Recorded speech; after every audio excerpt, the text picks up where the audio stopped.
Hello, everyone, and welcome back to Glassix Spotlight. Today's episode is a special one because we're joined by Udi Ledergor, the Chief Evangelist at Gong. Trust me, his journey in the world of marketing is nothing short of inspiring. Udi started as a key player in the marketing team at Gong, climbed his way up to Chief Marketing Officer, and now he's the Chief Evangelist and the strategic mastermind behind this incredible brand. At Gong, Udi has been the architect behind some groundbreaking marketing strategies. He's played a pivotal role in developing the renowned brand and has been the driving force in establishing the revenue intelligence category. His journey from a core team member to an executive leader is a testament to his strategic prowess and innovative mindset. Outside of the office, Udi is equally dynamic. He's not just about marketing. He's also an author, mentor, angel investor, and a passionate advocate for social causes. His after-hours pursuits in whiskey appreciation, music, and community involvement show the diverse interests that shape his unique perspective. Today, we're excited to delve into how Udi approach to marketing has influenced customer experience across industries, and we'll uncover the challenges he faced, the successes he celebrated, and the invaluable lessons he has learned along the way. Udi, welcome to Glassix Spotlight. We're absolutely thrilled to have you with us today. Hey, everyone. Excited to be here. Thanks for having me, Ron. Sure. Udi, so before we dive into our exciting topics today, I'd love to catch up on what's cooking at Gong. Can you give us a sneak peek into your latest project or anything excited, like in terms of any direction where the brand is heading, anything you're particularly excited about that you can share with us today? Sure. This year has been a very exciting and different year at Gong, not just because of external forces and things our customers have been asking for, but just 18 months ago, we were a single product company. We had our revenue intelligence product.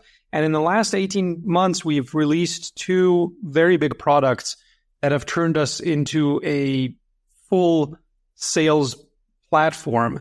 So last year, we released Gong Forecast, which, as the name suggests, helps revenue team better forecast their revenue for the quarter or period. And it does so with AI predictive analytics and takes a lot less time and results in a much more accurate forecast. And then earlier this summer, we released Gong Engage, which is our take on sales engagement, but reimagined with AI.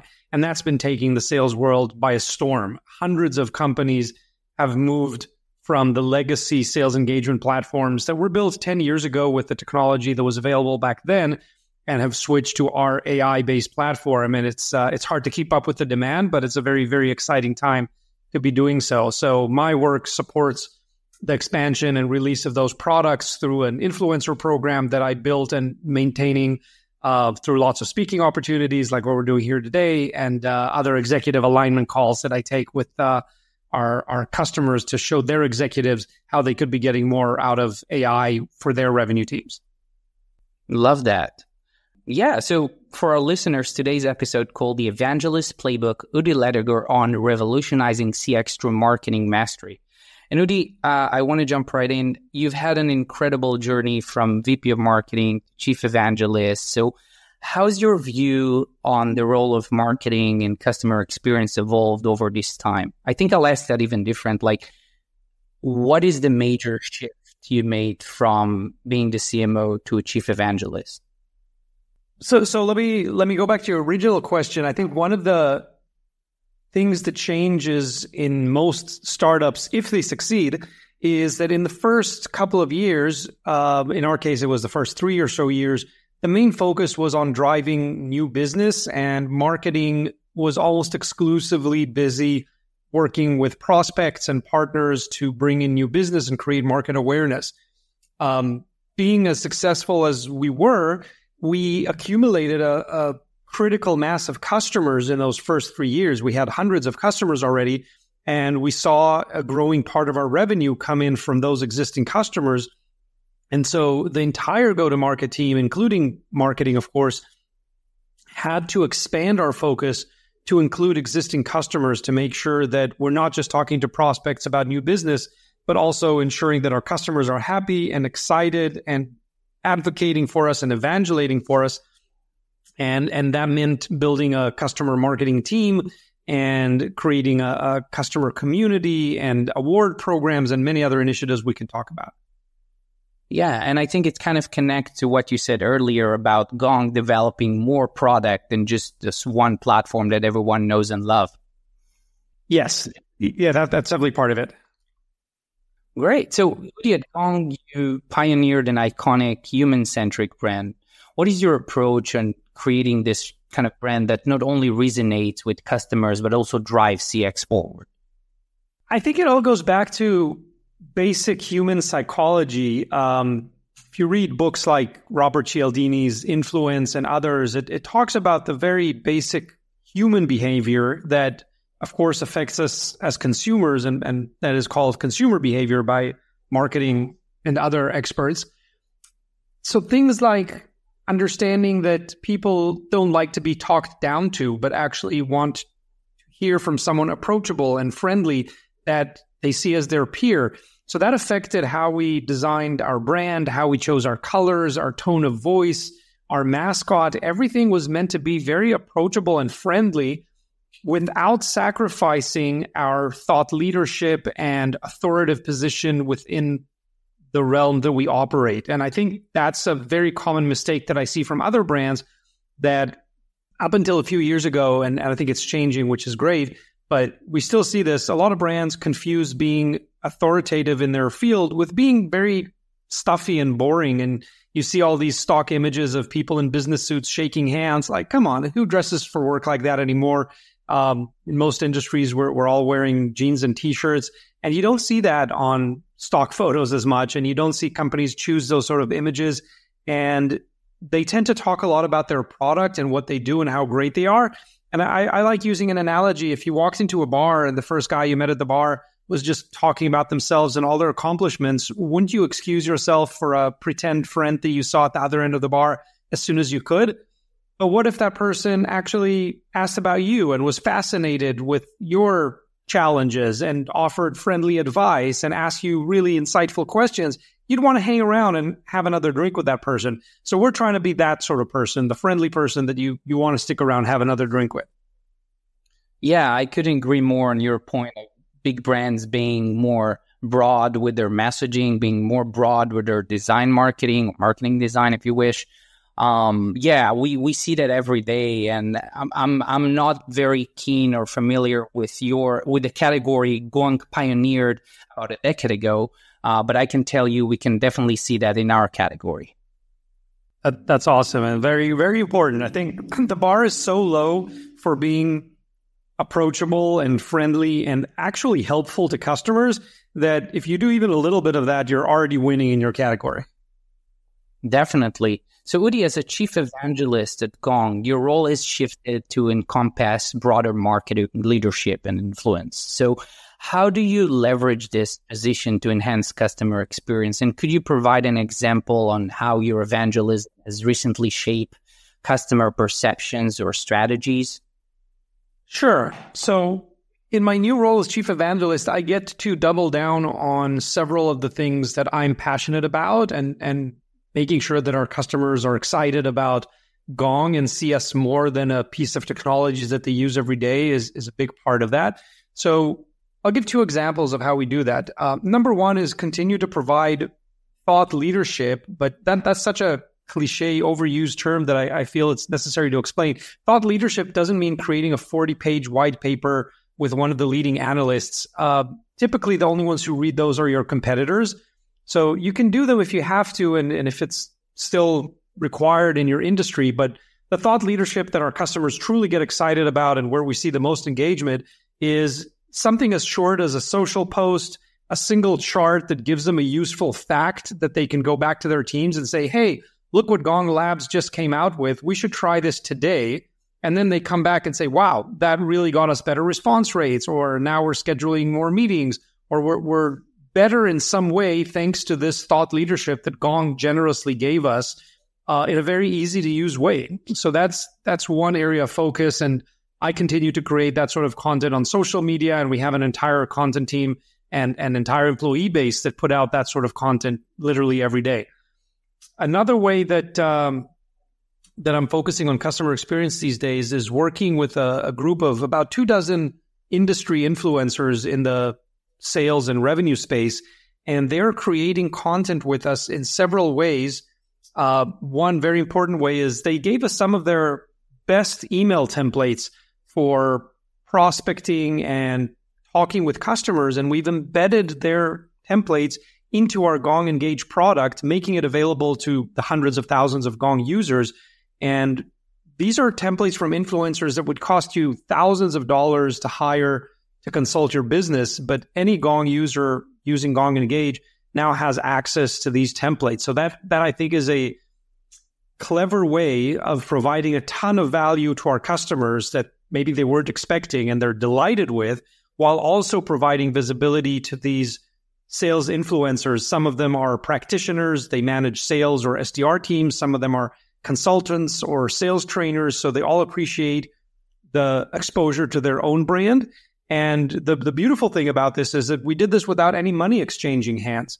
So we created a triple win for Gong's customers, for the influencers, and for Gong without anyone having to exchange hands. And I think that's a great example of being very mindful of what your customer would appreciate and value.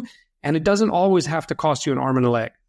Yeah, I love that example, and I can very much relate to it. And I want to go back to your point about creating thought leadership content. I know Gong, we all know Gong has pretty respective dominance, especially around LinkedIn, and a lot of thought leadership pieces from the different employees of the company. So I'm always curious to know about how do you make this more precise? How do you make this to actually work in favor of your brand? How do you make people to be more constant and to make sure they share the right things that resonates not only with the brand, but also with the prospects and the customers? So I think that goes back to two fundamentals. One of them is, again, the human psychology of what are people looking for as they scroll their feed. And I'll give some detail on that in a minute. The second one, which I'll get back to, is really understanding the platforms that you're using, whether it's social media or email or speaking opportunities, and really optimizing the type of content and the formatting of your content for that platform. So let me give some details and examples. Back to the human psychology piece. If people are scrolling their LinkedIn feeds, everything they look at, or most of what they look at, looks kind of the same. There are these ads, and they're all very polished, and they kind of look the same, and they're using these safe, neutral colors like blue and grays and whites. If you want to stand out, that's the last thing you want to do. Every time we've experimented with doing something that looks like it's out of place, like someone mistakenly posted a TikTok video on LinkedIn, that's going to get more traction than your average polished LinkedIn ad or post that looks like a polished LinkedIn ad. So that's something to consider. When people are scrolling their LinkedIn feed, they're not looking to read a 40-page white paper. They're looking probably for some distraction from their work. They want to see some fun updates. They want to be educated in an entertaining way. There's a term for it that my friend Nas Daly uses a lot, edutainment. And he says people want to be educated, but make it entertaining. You can't be deadly serious all the time. I've got 3 kids in middle and lower school, and they don't always see the joy of learning because of the way schools are built, and it's a lot of chores and things that you have to do. And so I think as we grow up, we're all a little bit traumatized by that idea. But it turns out we actually love learning and we love education. We just need it to be served up in an entertaining, fun, engaging way. So that's what we think about when we produce content. And so if you follow Gong's content, you can expect to see a mix of some interesting facts that actually came out of serious research and analysis on what's working and not working in sales. But you'll also see a healthy mix of some funny memes. Now it's the holiday period here. So there's lots of holiday themed memes and songs and giveaway campaigns. And having that healthy mix really allows people to engage. I would say that we try to give a balance of 80 to 90% of the posts are providing value without asking for anything in return. They're truly adding value and entertaining and educating. And then the final 10 or 15% are the ones where we ask people to raise their hands and join a webinar or ask for a demo or learn more about a product, because we've earned the right to do that after providing so much value for about 90% of the time. So that's on what people are looking for and tapping into the human psychology. The second part that I mentioned is really knowing the platforms that you're on. So you can't repurpose the same content identically on every platform because every platform has its quirks. If you're doing emails, you really need to understand subject line and different email clients and what your email will display like, and understanding that Exchange servers are going to have your images default off in enterprises. So what does that mean for how you display? And what's it going to look like on mobile? And Android has different quirks than iOS. And you've really got to understand this to optimize your emails. And the same goes for every single social channel. TikTok content is going to be very different from LinkedIn content. The sizes are different. The types of things that make a post go viral or gain more exposure are different in each platform. You really need to understand that. And it's probably better to focus on one channel and get it really, really good if your audience is there, than try and spread yourself thin over 20 channels, especially if you're on a small team and a small budget, because you'll never learn how to optimize it for any of those channels. I couldn't agree more. And I love these golden nuggets. And I hear you talk about marketing strategy and social or email and how passionate you're about it. And I'm kind of wondering how much like you're touching right now in marketing while acting as the chief evangelist at Gong. So we see evangelism at Gong as an extension of marketing. So I get to work with the wonderful folks on the marketing team almost every day. But I still report directly to the CEO. I'm not part of the official marketing organization anymore, which means I get to focus on the things that I love that I talked about without the responsibility of managing the large team that we have there and the entire budget and program for the year. But I definitely roll up into the same goals as marketing does, which roll up into the larger company goals of what the company is setting out to achieve this year. Brilliant. So, Udi, could you share a memorable public speaking experience where you felt a deep connection with your audience, influencing their perception of customer experience? And how do you balance such moments of personal insight and thought leadership with promoting Gong's vision? Yeah, I think the best marketing doesn't look like marketing. And what I mean by that is that we are all open to, or most of us are open to changing our minds and evolving how we think about issues. But we want it to be done in an elegant way that touches us without looking too pushy. And marketing that doesn't look like marketing, that actually looks like, here, let me share a fun story with you. People are going to be a lot more open and receptive to that than, here's what my product does. You should really check out features 1, 2, and 3, and this is why we're better than the competitor you're using. People don't like being sold, but they like buying, which is a different experience. And so one example I remember earlier this year, I was at a very big conference called the Digital Now conference in Chicago, and I was keynoting the conference in front of 700 sales leaders in the room. And I could have gotten up there and talked about how great Gong is, but I don't think I would have been invited back if I did that. Instead, I shared with them what we're hearing from revenue leaders like them that I think they would find useful. And I talked about the shifting landscape and how companies like them are focusing on productivity and efficiency this year.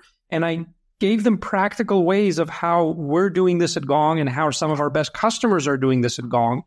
And not only am I convinced that session elevated Gong's brand because they now see us as an even bigger thought leader than we were before, but that speaking opportunity spawned additional speaking opportunities. As early as a few weeks later, I got calls from people who were in the audience saying, hey, we heard you in Chicago. That was wonderful. Can you come speak at our conference? Or private equity firms inviting me to come speak to their portfolio companies because they want me to share that thought leadership. And to understand how different that is from the way many companies think, when when private equity firms get their portfolio companies together, it's usually an internal conference where only the PE executives get to speak or the portfolio companies get to speak. It's actually very rare that they bring in a vendor to talk about something, because they're getting their portfolio executives together not to be sold to, but to educate them and train them. And the fact that they trust Gong as a vendor to come in and do that means that they see us as a true thought leader, someone who can elevate the way their companies are thinking about business this year, and not there to sell them a product. Needless to say, from our point of view, we're hoping to do both. So we're going to train and elevate how they think about the market, but we're also going to get more of them to use Gong, and those who are using Gong to look into more advanced use cases. So everybody wins, but you've got to be very tasteful about how you do this. This is an excellent example, Udi. And I keep wondering, obviously, we got some of the domino effect. As you said, you were giving a keynote speaking at Chicago, and then you were invited to several more locations across the state.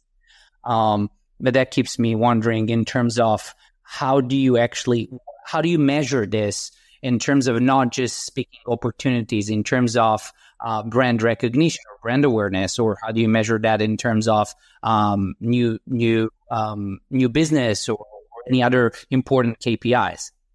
So there's multiple ways to measure things, but before I get into that, I'll say that I don't think we all need to be obsessed about measurement all the time. I've made this mistake in the past, and I've seen many marketers make it, where they avoid doing something that they're convinced.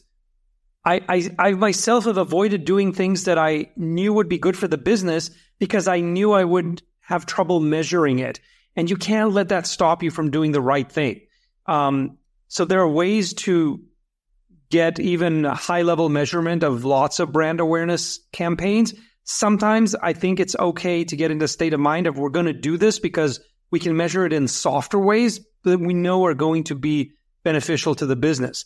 So here's a few examples. If I'm going to a conference and I can get a list of accounts that are there, then I know that I'm influencing those accounts thinking about Gong, right? If there's 700 sales leaders and I get that list, I know which accounts I'm influencing, and then I can send my sales team to go talk to those people. And if they're customers, ask for their feedback and show them some of the new products that we have. And so I'm influencing a lot of pipeline and revenue that's sitting in that room. Here's another example. If I end my presentation with a call to action that's download this piece of content or sign up for this webinar or something else, then I can more directly measure the people that I've impacted who are asking for more information.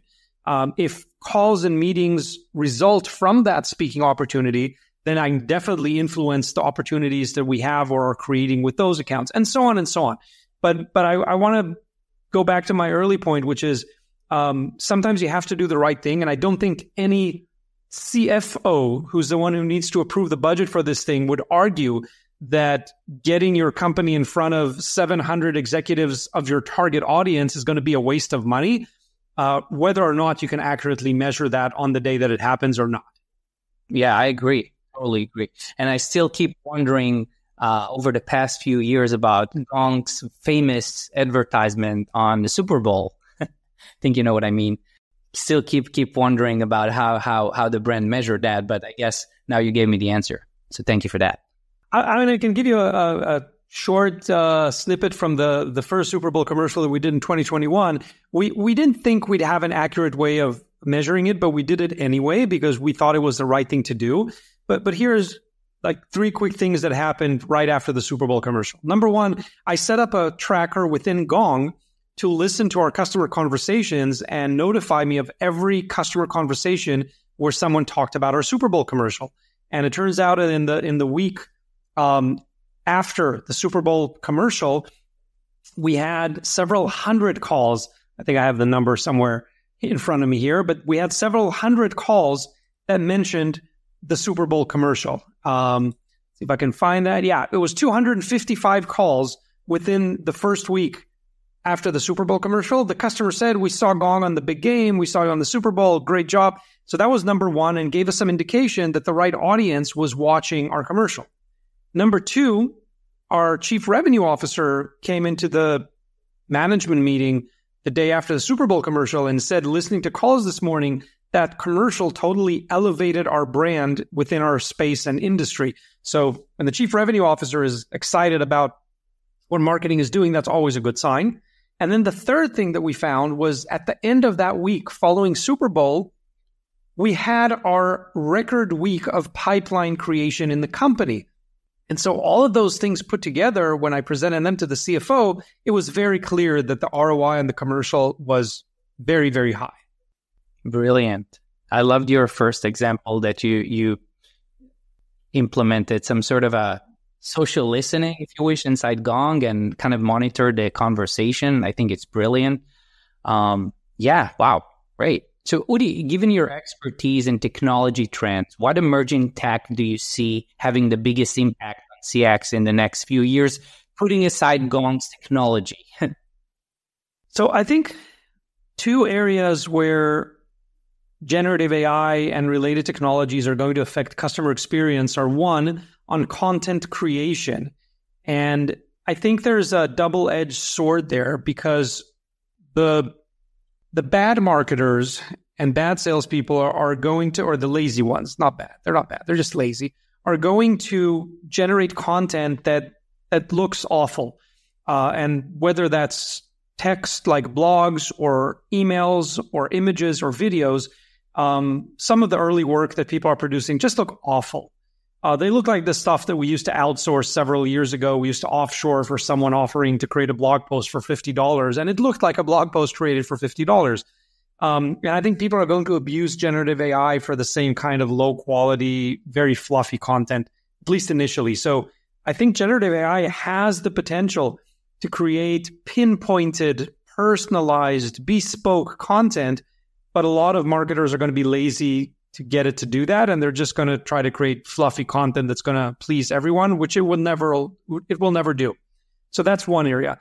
The other area, which is related to that, is using technology to analyze different signals on intent and ideal customer profile to better target your content and your commercial offerings for the right audience. And once you do that, I think that content and offers are going to relate and resonate a lot more with your customers. So by using generative AI to hone in on who is most likely to be interested in what you're doing and what you're talking about, and then using AI to quickly personalize your content at scale, I think that's what the best marketers and salespeople are going to do to get better responses in the years to come.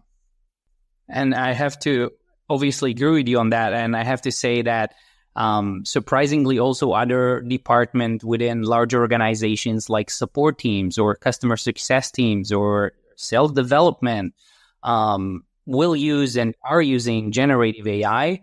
One of the things that we do here at Glassix is that we're blending generative AI into customer service day-to-day job. What do I mean by that?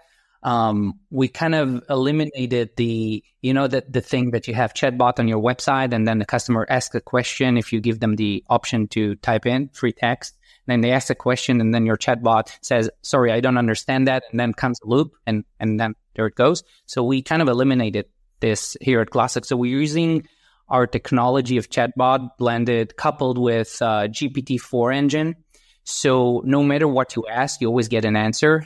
It might be a funny one. It might be a relevant one. It might be even less relevant one, but at least you're not stuck into this loop saying, sorry, I don't understand. And then goes again.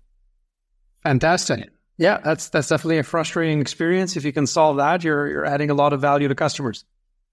Yes, we're trying to do that every day. We launched our conversational AI suite in May this year. So it's been around for a while now, and we're getting great feedbacks. Wonderful. So Udi, for listeners who aspire to follow in your footsteps, what key piece of advice would you offer for blending marketing skills with CX enhancement? It's putting yourself in the customer's shoes, but doing that in a very real way.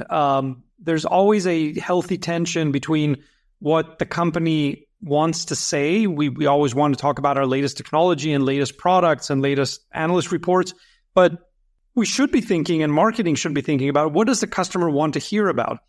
And when you really put yourself in their shoes and apply these two bars for the content and campaigns you put out there, you're more likely to succeed. The first one is, would I want to consume this content? Like, take a long, hard look at what you're about to post and say to yourself, ask yourself, would I want to consume this? If the answer is no, or you're hesitating, you should go back to the drawing board and try harder. Produce something that would delight you and people that you know, even if you didn't work for your company. So that's one very important bar. And everyone on the marketing team should be asking themselves that question. Before I push this out on social or send out this email, would I want to consume this? Would I get excited about receiving this in my inbox? If not, maybe you shouldn't. And then the second higher bar is this content so good that people would be willing to pay for it? Now, we all pay for content. I just renewed my subscription to the New York Times. I have a subscription to Netflix. I've got children, so I have a subscription to Disney Plus. I have a subscription to Spotify. I did masterclass. We all pay for content. Is your content at that high bar that people would be willing to pay for it? And you don't have to put it to the test by actually charging money for it, because most of us are in the software business, not in the content monetization business. But even at Gong, every few months we get an email from either a assistant professor teaching a course on sales who asks to license our content for their course, or someone at another company whose sales enablement manager is inquiring about licensing our content for their internal training. We love celebrating those moments because we know we've created content so good that people are willing to pay for it. So if you never receive those requests, you might want to ask yourself, is your content good enough, or could you do even better? That's great. Well, Udi, I want to thank you very much for joining us today. It was a wonderful conversation. To our listeners, I urge you to follow Gong and Udi on his LinkedIn for more marketing and CX insights. Thank you, Udi. Thanks for having me, Ron. My pleasure.